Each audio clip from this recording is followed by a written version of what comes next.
madaxweyne Cabdiraxmaan dadka isaga mudaharaadka noocan baray oo si dhex qaaday waliba oo si dhex qaatay marka hamareeyo isaga laga rabaa Suudaan cadda guud maxaa ka fadhiyaa imika muxuu kelmadu oran waay muxuu aaminsan yahay suniga waxaan dadka bare muusanaabay buura galiyay maahay cadda guudna waxba iyo xaska dabada galina ragga waxaan sunta abuuray sunta dhulka dhigay ku jiraay umada waxaan u sabab ahaay ha ka hadlo muxuu aaminsan yahay imika mar meerisu taagaya isaga heed maanta inuu tago sheekh isaga salaanta habar wali uu yeero isaga heed inuu war wax khaldamay wala saxaya isaga heed cirro inuu madaxweyne inuu ku madaxweyne waxa ku qaldana waxa weeye wada tayro lagu gubaya wada la xidhaya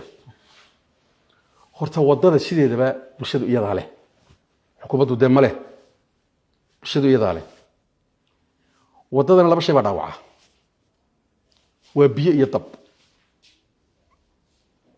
hol bay noqon dambe oo saas u bani wariga ahaanaysa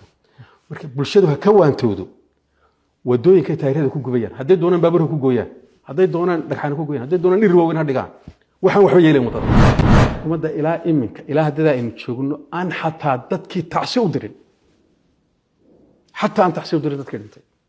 dadkoodu dhintay aan ka hadlo jooq ka oran anu ma fahmin xawal xuma